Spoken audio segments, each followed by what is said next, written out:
much for coming today. This is such a blessing to have you here. Just say that right up front. Well, we're going to get started. We'll get through what's been going on since last year's banquet. Some of you joined us last year at Timber Mist. This is your second banquet. We're just going to provide an update for you from kind of what happened since last year. And if this is your first time here and being introduced to our project, we'll give you a really quick kind of overview too of what we're doing. So let's get going. All right, so the mission. Guiding Star Project is working to create holistic centers around the country. And we're just getting started. We're in our infancy.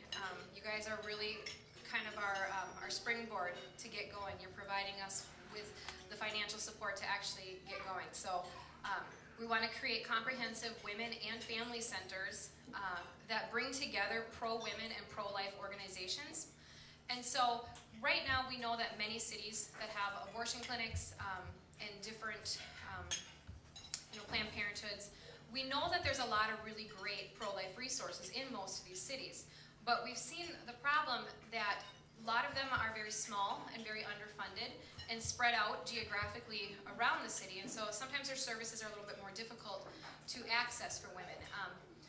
Especially a mom that maybe already has 5 kids, like myself. And so this is kind of something that I've learned firsthand through my own experience in my background in campus ministry. I worked for the Diocese of Duluth, and I ran the campus ministry program at the University of Minnesota Duluth. I ran the Newman Center and lived on campus with the college students. And so in trying to help young college-age women access some of the services in that particular city, just realized a huge gap. There's a huge gap. Actually, I'm off the screen a little bit, aren't I? Somebody want to just move that projector a little bit so you can see over here? So the vision was kind of born in about 2006. I went to adoration one night at the Star of the Sea Adoration Chapel right across from the emergency room of St. Mary's Hospital in Duluth. And late one night, God just kind of said, do this. And so here we are. So we believe that this is going to activate and energize the pro-life movement to get together in these centers. So how we'll do this is that we'll look for cities that are ideal for this model to flourish. Some of the ideal characteristics of a city is that it is going to have probably a large abortion clinic. College towns are a huge priority for us. Any place where the pro-life groups are willing and wanting to work together in a very strong relationship, that's an ideal sort of city. And so that's how we'll do it. We'll look for ideal cities first. Then we'll form an official affiliation with this city. And what that means is that we will form a nonprofit group in that city called Guiding Star, whatever the name of that town is. So right now we did form an affiliation with Duluth, so they are called Guiding Star Duluth. We could have a Guiding Star Minneapolis, a Guiding Star Toronto, Guiding Star whatever. And they'll form a separate nonprofit under our affiliation, under our name, and then we'll offer them the support and the guidance through the startup process, legal help in filling out IRS documents, support, lawyers, whatever it is that they need to actually get up and running and to pull these groups together in their city. We'll provide that direction to them and a brand to them. We're trying to establish a brand of holistic care for women, and we can provide that brand to them and help them. So on your table, each of you has a little postcard that has just what this center looks like. If you've had a chance to look at it, this is just a simple example. This is not any particular center that we've started working on. Things are just kind of put in there so you can see the basic services of what a Guiding Star Center would entail. And you'll see things like pregnancy support services, and that's anything from crisis pregnancy to material support for pregnant women. You'll see things like the NFP office. There's actually up in the corner, that's kind of hard to see, but in the lounge space up there, there's a little coffee bar, deli, pharmacy, retail kiosk, community resource meeting space, and then down in the one corner you'll see medical space, physicians, midwives, doulas, lactation services, birthing space. One of the approaches that we're taking is we've recognized that there is a really strong enthusiasm growing among women for things such as breastfeeding and natural childbirth and some of these things, but it's typically among women that don't identify as pro-life. A lot of them identify as strongly pro-choice, but they want these resources and they want to do a water birth in a birth tub someplace. And so we have kind of come to the conclusion that if we can provide these beautiful services that are exactly the opposite of an abortion, which is birth, and pull in women that just want to come here for their experience of birth, you know, this out-of-hospital experience that they're just craving and they're an ideal candidate for it, we'd love to get them into our building, because not only does their financial support, you know, being paid to the birthing space help to support all the other organizations in the building, but with time, we believe that it's going to start to soften their heart and change their mind a little bit about the pro-life movement. They're going to see it authentically for what it is, that we really love women and we love children, we love families, and we want to start engaging people that aren't necessarily considered pro-life in this debate and in this conversation in a loving way by providing services to them. So like I said earlier this summer, actually just very recently in the last month and a half, we formed an official affiliation agreement with Guiding Star Duluth.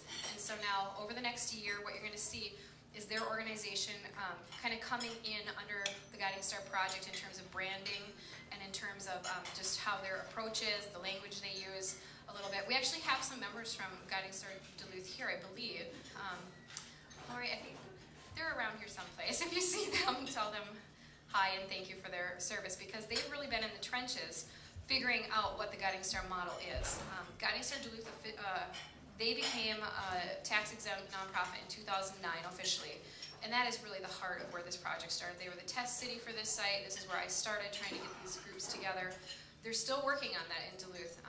Because of the energy and the enthusiasm that we've brought to that city with this model, there is now a huge crisis pregnancy center being built right now as you speak, directly kitty corner from the abortion clinic in Duluth. It's called Women's Care Center, and that was directly because of the work that Guiding Star did to bring them from, they started in Notre Dame. So they're opening up a clinic this spring right across from the abortion center. And our original hope and goal was that we would be linked with the Women's Care Center, and that it would look like what you see on that little map, what we see that it would also include all those other services. But they have decided right now that they want to just open up on their own, get going. But we still have the hope and the dream, and there's space so that, you know, eventually we can move all the other nonprofits in right around them, and that we can kind of create a super center model. But just to be aware that what they're doing up in Duluth is stellar. They're putting in the hard work of getting these pro-life groups together and talking. Every month they host a community collaborative meeting, which is brand new to that city. The pro-life groups in that town had never met and talked on a regular basis. And so now, once a month, Guiding Star Duluth hosts a lunch for them, all of the, you know, the executive directors and volunteers of these different pro-life organizations, and they host a lunch and they get them together and they say, what are you doing? What are you doing? What are you doing? And they're actually aware now of what all the other organizations in town are doing. And so we're creating friendships and trust and a referral network within the pro-life movement in that city. And so that is very important. So they're doing good stuff.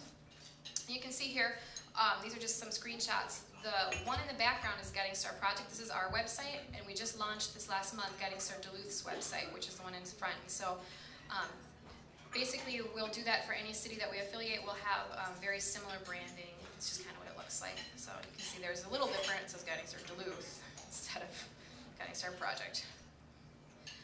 So that's kind of what we're doing if you're not aware of what we are as a project. And this is what we've been doing in the last year since we saw you last. So as an organization, we've officially filed all of our documents. The IRS documents, the 1023 files have been formed. Our incorporating documents have been filed. So we are officially an organization now. We're recognized by the IRS. All that good stuff. We have a board of directors. We have 4 members of our board of directors right now, and we're looking to expand it.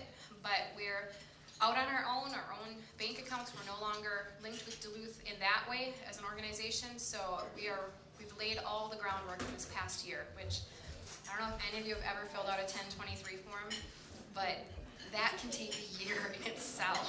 So I'm really proud of that, actually, that we got that form done.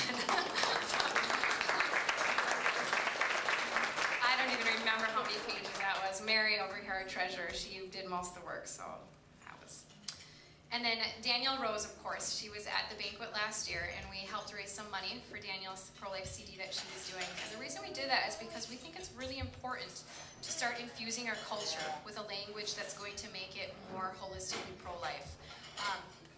We can talk all we want at these gatherings about, you know, being pro-life, but the things that people do when they go home is, you know, they put a CD in the radio or in their car radio as they're driving, or they listen to music at home, or they turn the radio on. And we want to make sure that those messages are good and supportive all year round, and that we're just starting to infuse our children with pro-life ideology and just thoughts. So we think it's really important to promote culture, and so we wanted to do that for Danielle last year.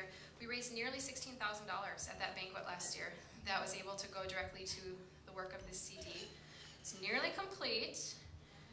It highlights, the reason we thought it was so important is it really highlights the pro-woman, pro-life approach that we believe in. The music on it is just beautiful. And I'm not going to take any more time to talk about that CD because we have a really special guest here to give you an update in person on it. And we didn't know if she could make it, but last minute, this last week, Danielle booked a red-eye flight to be here with us. So she's going to come up and just share with you the progress on the CD. So please welcome Danielle Rose.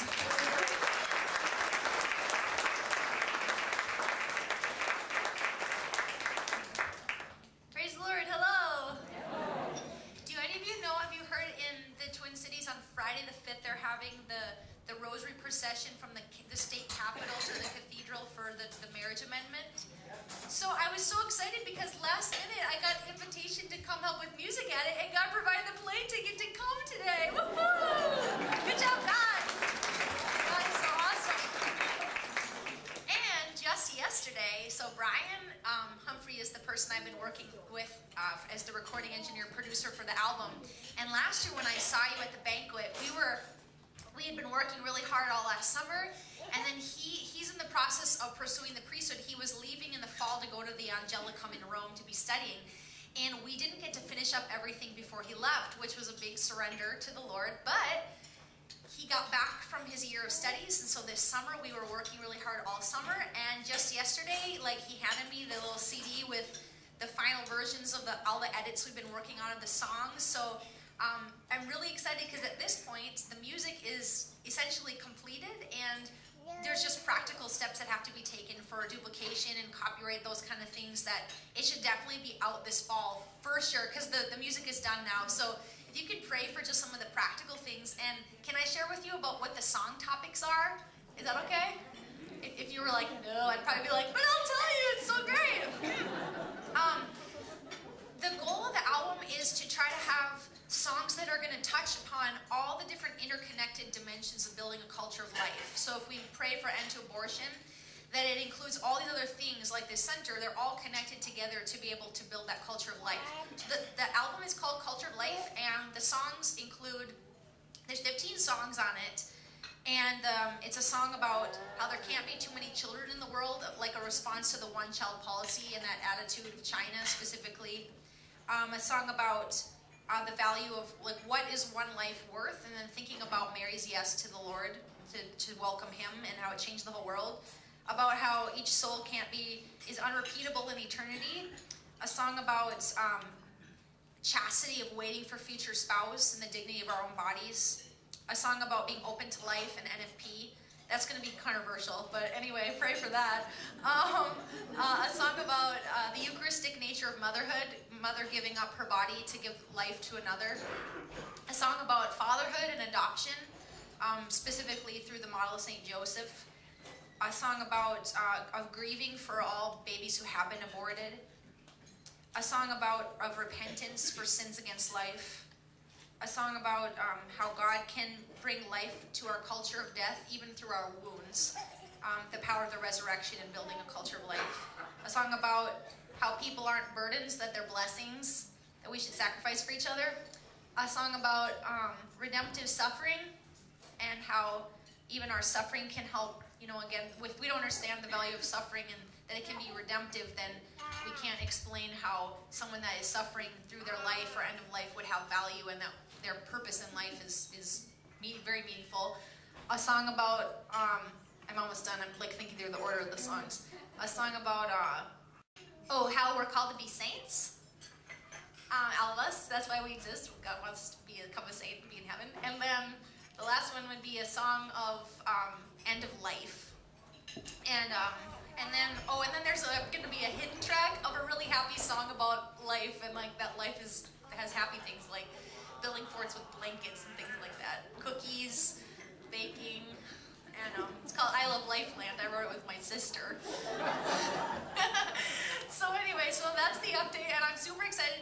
At the end of the banquet and stuff, we're gonna have a table upstairs that if you want to be able to like write down your address or pay money to sort of pre-order a CD, you can do that. Otherwise, for sure on my website, which is daniellerose.com, over the course of this fall, like if you check in like in a month, for example, or for sure in 2 months, then you can definitely order it right online through the website, like downloading it or purchasing it to have it be sent to you. We'll probably set it up to go through some of the local bookstores, like Catholic Bookstore in Brainerd, and also like probably St. George Bookstore in Ham Lake is an awesome Catholic bookstore.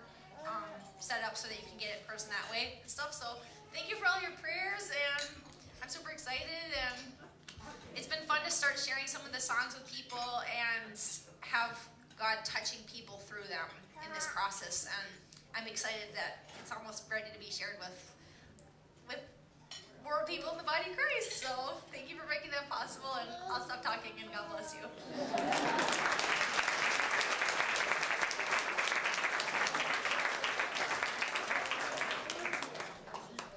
Like she said, afterwards up by the pool area, she's going to have it available, and I think, Daniel, do you have other CDs available too to sell? So if her other 4 CDs are here too if you want to buy one of her CDs if you missed it last year. But she's also going to have the music for the new track playing. So if you want to hear the music, it's done like she said. So she's going to have it playing. You can come and listen to it. So and that's up afterwards. And there's also some really nice exhibits from some of the local pro-life organizations. So stop up there afterwards, okay? And we'll have some music playing again too. So in the last year where we've been, the money that was raised at the banquet last year, like we said, $16,000 of it went to help Danielle with the production of this CD, this beautiful CD. We also were able to use that money to start getting to conferences around the country. And so the Students for Life conference is actually the day preceding the March for Life in DC. So this is a huge event. It's the college students from around the country that lead the pro-life organizations on our college campuses. They all come together. You know, all the major speakers are there. So this was amazing because we had the opportunity to talk and share our vision with top representatives of the upcoming pro-life movement, the young leaders of the pro-life movement. And the response, unbelievable, amazing. These young people, they get it, they love it, they're all about it. So that was a huge opportunity for us to do. These are some of the cool people I met there. We'll skip through this quick. I did have an opportunity to introduce a speaker, but Abby Johnson, Lila Rose, Jill Stanek, Rebecca Kiesling were just some of the amazing people that we were able to share our vision with in person. So then we were able to actually take part in the March for Life, and this picture up here on the top with the Guiding Star banner, I was so blessed because my family was able to be there, most of my family. So it's my cousin Katie and my brother Jason is a youth minister in Forest Lake down in the Twin Cities, and so he had his whole youth group there with the Archdiocese, and then my dad and myself and my little sister, and so a couple of them are here over there, but it was just such a blessing we got to be there. So the conferences we've been to this year, with the money that came from last year's event, we went to the Living the Catholic Faith Conference in Denver. We were at the Behold Women's Conference in Illinois, Christ Our Light Conference just last weekend in Des Moines, Iowa. That one was huge, over 5,000 people in Des Moines. And then just actually the last 2 days, I've been up in Superior, Wisconsin for the God's Gift Conference. So it's kind of been a crazy weekend. Just got back last night with Dr. Angela. She spoke yesterday at that conference as well. So we've been able to get to a lot of amazing conferences and start spreading our vision. And so about 15,000 to 20,000 people we've met in person throughout the last year and shared this vision with. So networking, what this looks like. We have a Facebook page. We have 600 friends right now. It's kind of interesting because we get little surges. We'll get a bunch of new friends, and all of a sudden they figure out we're pro-life. And then they all unlike us.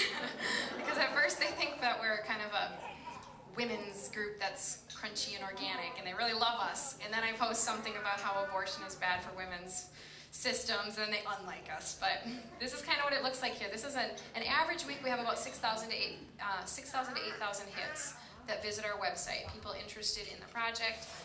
And right down here is just a screenshot of one of the more active weeks. I mean, we had 16,000 people in 1 week interacting with us just on our Facebook page. And so that's a lot of work. I'm not sure if any of you are familiar with how social networking works, but a lot of these people send actual personal messages, and they'll write things, and it requires somebody to moderate. You have to keep an eye on your Facebook page, and you have to, occasionally delete comments from really hateful people that absolutely hate you, and you have to keep an eye on it. And so it's just so I want you to recognize that it's starting to pick up, and it's starting to get big, and it's starting to get to be a lot of work. And so just since that we've gotten going with this idea of new feminism and just kind of really sharing the joy and the beauty of it, just in the last year, there's been all these new websites propping up. And And so I know that we're an impetus, that we're getting people talking. There's some really active new blogs that are coming. One is newfeminism.co, newfeminismrising.com. And we've formed very close friendships with these groups. And so we're all working together as a unit right now to spread this message of new feminism and natural law and helping women to just love and respect their body for how it's naturally created. And so that means, you know, abortion is a bad thing, and we're using the logic because it destroys a natural function of a woman's body. It's not a religious argument, it's a biological argument, it's a medical argument, and it is really resonating with women that don't identify religiously with any faith. And so we're able to start reaching them and growing just based on this idea of natural woman. One of the groups that we're working very closely with is Living the Sacrament. I use nfp.com, and then I also blog. I've started blogging at Needham Today, and that network has been amazing. And because of this work, we've been able to get some great endorsements from some other people. I'll show you in a little bit, but I just want to share the endorsements that I appreciate the most probably are just from the regular women, like the regular moms out there, and these are just some of them. You know, I'm so on board with this idea and cannot wait to be able to financially help out. Put me on your list of future benefactors, someone said. I can't tell you how much I love this. It's such a positive way to enrich a community and share the message of life. Women, especially the preborn girls, deserve better. And these are just a couple snippets of comments that we're getting on our Facebook page and to our website very frequently. Women around the country love it. Moms love it. Not even moms love it. These are just some of the comments. Amazing idea. Only wish there was a place like this when I was having children. Please get one of these open before I give birth this fall. I was like, Kayla, you're optimistic. So I regrettably told her. So now some of the bigger name endorsements that we've been gaining. Jules Green is someone, a former abortion clinic worker who's recently come out of her position working in an abortion clinic. She gave us a very nice, great endorsement basically saying, you know, this is what we need. I worked in the abortion clinic and I regret it. I wanted to help women, but I didn't, and this is what we need. So Jules Green is a blogger, a writer, and a speaker for Feminists for Life. She travels the country and she gave us a nice endorsement. Melissa Oden, if you're familiar with Melissa, she just kind of raised quite the stink this last 2 weeks. They ran a commercial featuring her during the Democratic National Convention. The Susan B. Anthony list featured Melissa Oden. She's an abortion survivor. She survived a saline solution abortion at 17 weeks gestation. Unbelievable. She's amazing. And she speaks now and travels. And so she, on our website, you can see the whole thing. I had to cut it out, some of the endorsement, because it was just way too long. She just loves it. So she wrote us a nice page. So in her video, if you get a chance to watch her video that Susan B. Anthony List put out, her commercial that ran during the Democratic National Convention was powerful. So. And then Abby Johnson, she gave us a very nice endorsement. I had the opportunity on Friday night. She was speaking in Superior, so I had the opportunity to have supper with Abby. We went out and just talked for a couple hours. And Abby has a new ministry called And Then There Were None. And it's she just started it up this summer, and it's to help abortion clinic workers transition out of the clinics, and she helps them financially find just to provide support while they're in the gap of finding new work, and then she helps them to find jobs. To get them out of the clinic and get them a new job, to give them an incentive to leave the abortion clinic is what her new ministry is doing. And we had the most wonderful conversation on Friday night about how Guiding Star Centers are the absolute ideal place for former abortion clinic workers to work and to receive healing and counseling, because within our centers we want to have post-abortive counseling, which many of these workers are post-abortive. But the other element is that they need some serious healing. They've seen atrocious things.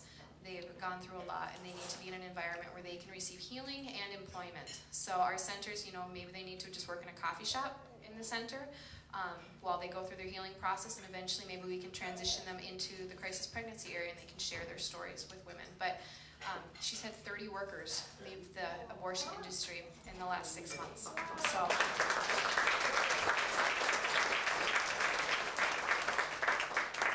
And that new organization is called And Then There Were None, is the name of her new organization that just started. They just got all their IRS paperwork, so they're just born too right now. And so we're trying to form a tight alliance with them right here at the beginning so that we can help them find work, because that's the hardest part. She's having a really hard time finding jobs for them. So.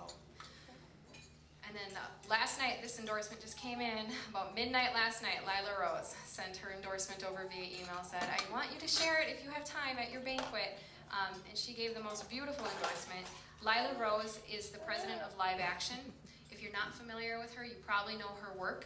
She's the one that did all the undercover stings at the Planned Parenthoods in the last 7 years. That's Leah. She started her organization when she was 15 years old and went in herself and posed as a minor seeking an abortion, pregnant by a 32-year-old man, and recorded the whole thing. And of course they told her, just don't tell us how old he is, it's fine. You know, whole thing's on tape. She exposes it, leaks it to all the media. She's been doing this now for, I think it's about 7 years. And Lila is a big fan too of this model. So we're getting the attention from the right people. So looking to the future, what this means though, so this last year we've spent a lot of time laying the groundwork to get ready to really go forward. So what's happening though now is that we need to create our instructional manual and the affiliation documents for different cities. At the end of the year, we're hoping to have chosen a second city that's the ideal site. So we're going to continue to support Duluth and what they're doing. They're not going to be able to open a center, we know that immediately. It's probably going to be a little while there. There's just a lot of the pro-life community there needs some time to heal and work through things and before they can come together and work with this model. But we're still optimistic that there's other cities out there ready to go with this model right away. And so we're going to look all over the country and find our most ideal location that we can get a center up that's going to be amazing. We're aiming for a city that has one of the Planned Parenthood super centers, and we want to be able to go head-to-head with them. So to do that, we need to get our instructional manual and our affiliation documents all ready, continue to do the networking, the spreading the word, really getting into the conventional media. We've been through social networking and through the new media, the internet, online, but we need to start hitting radio, TV, those sort of things to spread this message and increase our base of supporters. Financial report, just to share with you, because we believe in full transparency of how any donor money is used in the last year. This is how it looks. We shared with you last year that we had raised an amazing $34,000 at the Banquet, which is true, but some of that money was pledge money. And as of right now, we've received, we had roughly $17,000 in pledges, and about 6,000 of them have come in. And so we're about $10,000 short in pledges, and some of them are still to come in yet. There's a fourth quarter pledge that hasn't come in yet. So the number will go up, but we still are a little short. So 16,000 or 15,000 directly went out to Danielle, and then March for Life came to about $3,000 for the expenses there. Other conferences, printing, media, about $1,800. So we are very lean. We try not to spend money on anything that we don't need. None of our board members, no one receives compensation, nothing. So we're at the point though that if we're going to continue to grow, we need to bring on some staff support. We're looking at this time to hire our first executive director is the hope and the goal and the plan. So that's really what today is about, that any money that's raised here is going to go into hiring that first staff member. We've never had a staff member. We're only about a year old, so but it's time because we're getting there, and the demands are too much. The emails, everything that we have going on is just getting to be too much. So we want to bring on a staff member, either part-time or full-time. To do that, to do everything that we want to accomplish in 1 year, the estimate is $50,000. To bring a full-time staff member on, send them to conferences, take care of the printing, the postage. That's just realistically, like, if we want to do everything, it's about $50,000. We recognize that if we don't raise that much, we'll bring them on part-time. We'll bring them on as much as we can afford to have someone in the office to answer these calls and to actually respond to people. Because right now, I think I probably have about 50 outstanding email responses, a couple interview requests, a couple things that we just can't get to them. And that's the problem. That's limiting our growth because we can't get to them. I have 5 of my own kids. Our board members have children. It's too much right now. So, to finish up, what you're going to hear next from Dr. Angela is kind of what the opposition is. And so I just want to remind you that what we are trying to do is create these comprehensive life-affirming centers that promote completely the opposite view of woman, completely the opposite message of woman. And so I just want you to remember that, because it might feel heavy at times, like to realize what the opposition is and how big they are. But we truly believe that we are stronger together and that we have everything we need to fight with them, to actually, not fight with them, but provide an alternative to them that's beautiful and attractive. So with that, I'm going to finish up my report, and afterwards, if you have any questions or want more detail about any of the things that you've seen here, just please pull me aside. So, all right.